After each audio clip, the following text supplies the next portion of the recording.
All right, let's jump right in. Today, we're going deep on George Carlin, specifically the reactions to his stand-up special Jammin' in New York back when it first came out. Ooh, yeah, should be interesting. We've got a ton of IMDb user reviews to dig through. Sounds like fun. I love Carlin. Me too. And from what I've seen, it's a real mix. Yeah. Some thought it was Carlin at his absolute best, and others, well, Not so much. not so much. Some really not so much. It's going to be interesting. I can't wait to hear what people had to say back then. Me neither. All right, so to get us started, let's look at what Night Critic had to say. Okay, shoot. So they describe Carlin in this special as being just shy of pure rage. Whoa, strong words. Yeah. And they say he seemed way more politically charged than in his past work. That's interesting. I wonder if that's something others noticed too. Well, let's see. Look at this. Kino 1984 specifically mentioned Carlin's humor being fueled by anger in Jammin' in New York. They even quoted that bit about, well, how do they put it? Oh, yeah. A fellow passenger traveling with a 2-year-old with a pituitary disorder, a 6-foot infant with an oversized head. Oh my gosh, that's classic Carlin. Right. It's dark, but it's also hilarious. Totally. It really captures his ability to find humor in the most unexpected places. For sure. So I guess the question is, was this a shift in Carlin's comedic style, or was this just Carlin being Carlin? Well, remember this special came out in '92, just after the Gulf War. Right. So it was a pretty tense time, politically and socially. And Carlin, who never shied away from controversy, might have been channeling some of that energy into his act. That makes sense. He was always really good at sort of dissecting the hypocrisy he saw in American society. Oh, absolutely. Using his wit to expose the absurdity of it all. Exactly. And Jammin' in New York, with its focus on things like the Gulf War, consumerism, and, well, he called it prick waving, really exemplifies that. Prick waving. I love that. So we've got some reviewers picking up on this rage, this anger. Yeah, it's definitely there. But it's interesting because there are others, like Departed07, who just loved it. Oh, yeah. What did they say? They called it the best Carlin special, hands down. Wow, high praise. Right. But then you have someone like Cobra77 who completely hated it. They thought Carlin was nothing but a nasty, miserable guy who just complains. Yikes. It's like they watched two different shows. Totally. I mean, how do you make sense of such wildly different reactions? I think it goes back to something we've talked about before. Yes. Humor is subjective. You got it. What one person finds brilliant and insightful, another might find offensive or just plain not funny. Yeah, for sure. And Carlin's humor, especially in Jammin' in New York, was so sharp, so critical of, like, the norms of society. It was bound to rub some people the wrong way. Oh, definitely. He wasn't holding back at all. Not one bit. But it's still interesting that even those who didn't like his humor watched the whole thing and reviewed it. It's true. You'd think they'd just turn it off if they hated it so much. Right. What do you think kept them watching? I don't know. Maybe there's something about Carlin, his presence on stage, his delivery, that's just so captivating. You can't look away, even if you disagree with everything he's saying. It's true. He really commands attention. He really does. He had that it factor, you know? Absolutely. All right. So we've got this intense performance, strong reactions, and some really thought-provoking material. Yeah, it's shaping up to be a fascinating deep dive. Totally. Now, let's talk about something that comes up a lot in these reviews, the timelessness of Carlin's material. Oh, good point. You've got some folks like Christian94 who call Jammin' in New York a timeless classic full of deep truths that still resonate today.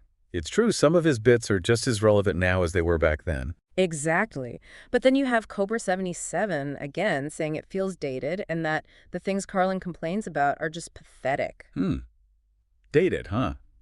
That's interesting. Yeah, it is. So the question is, what makes some comedic material age like fine wine while others just, well, sour? That's a tough one. I think some jokes tap into those, like, fundamental truths about being human. Like what? Like our flaws, our insecurities, you know, Yeah. our capacity for both good and evil, all that stuff. The things that make us human no matter the time period. Exactly. And those jokes, they tend to stick with you. They resonate across generations. Right. But then other jokes, they're more tied to specific events or trends. Yeah, those can feel a bit out of touch as time goes on. So do you think some of Carlin's material in Jammin' in New York might not hold up as well for today's audiences? It's possible. I mean, some of his references to certain politicians, you know, or pop culture figures might feel a bit dated. And our views on certain topics have certainly evolved since 1992. Yeah. But even if some of the jokes haven't aged perfectly, I think that Carlin's core message, his social commentary, his critique of, like, power structures and hypocrisy, that still feels really relevant today. Yeah, that's true, It's yeah. like he had this ability to see through the BS, to get to the heart of a matter, no matter what the specific issue was. Totally. He was way ahead of his time in a lot of ways. For sure. And that's why Jammin in New York is still so interesting to look at today. It's like a time capsule of the early 90s. It is. But it also goes beyond that.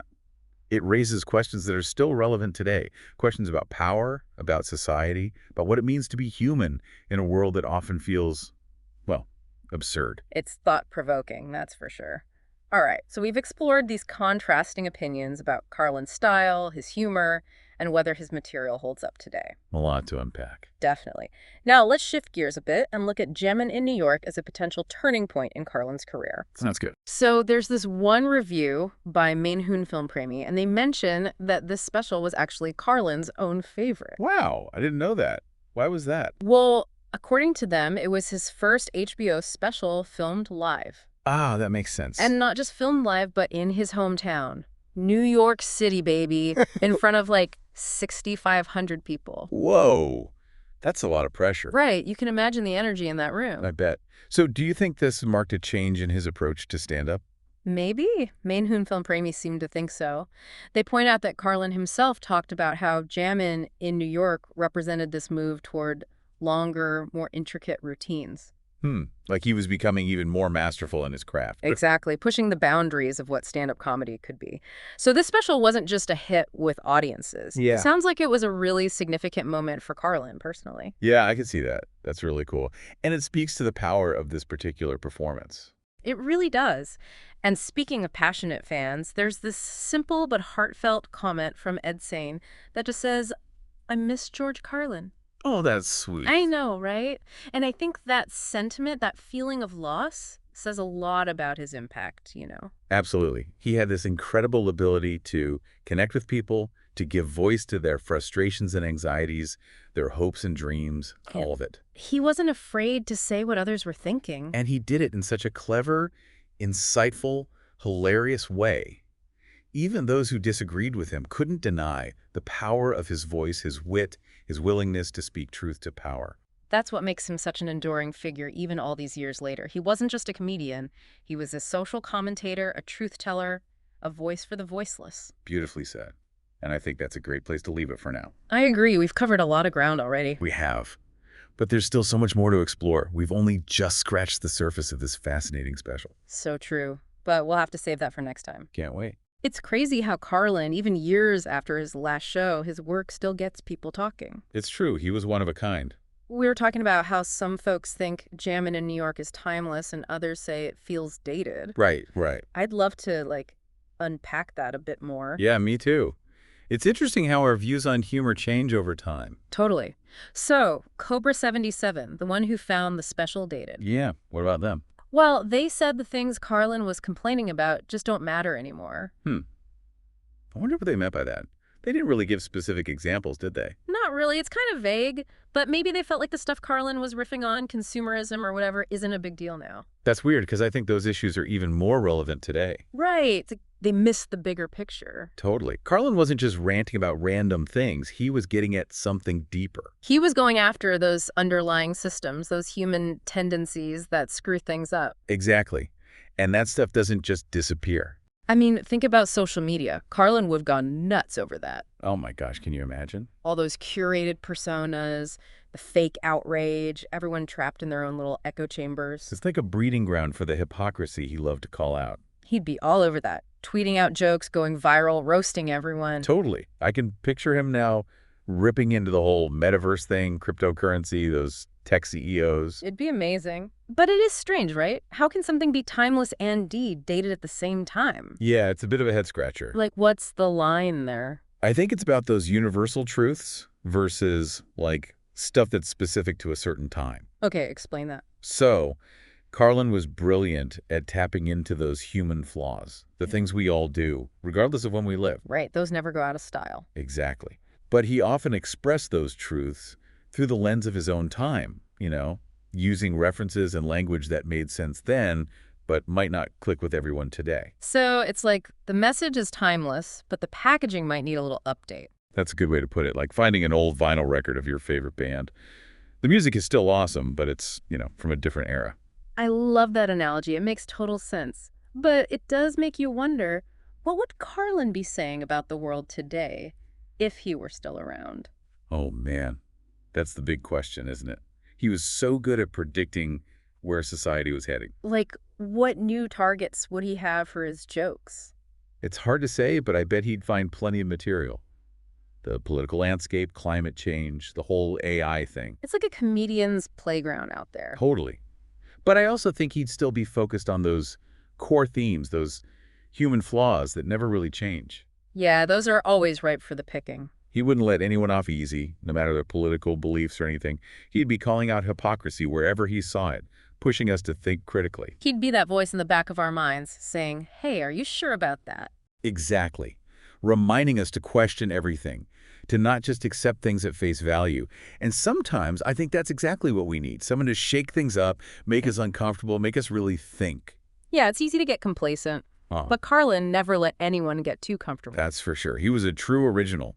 And that's why I think it's so great that we're doing this deep dive. It's keeping his spirit alive. Totally. It's all about exploring his work, having these conversations, remembering what made him so special. Absolutely. And for anyone who hasn't seen Jammin in New York, I say go watch it. Yes, it's an experience, that's for sure. It's raw, it's insightful, it's hilarious, and it might even make you a little uncomfortable.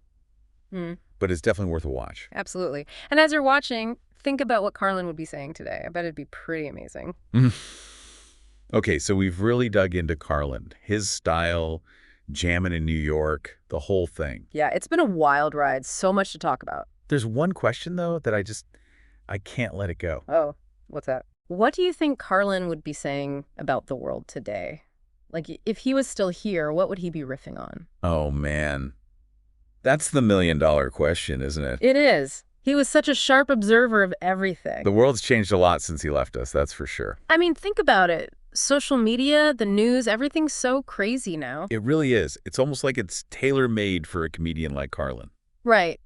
So many targets, so much material to work with. Oh, I think he'd have a field day. Nothing would be off limits. I can totally see him on stage just tearing into it all. He'd be fearless. Like the metaverse, right? Yeah. All that virtual reality stuff. Oh, yeah, and crypto.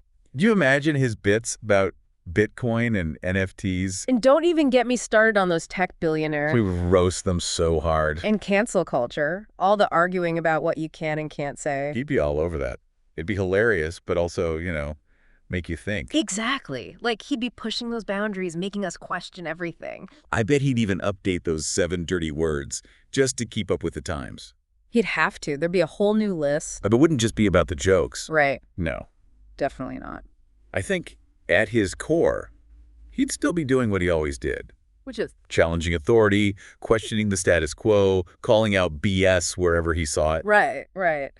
He wouldn't let anyone get away with anything. No matter their political views, their background, whatever, he'd be an equal opportunity offender. He wouldn't let us get lazy in our thinking. Exactly.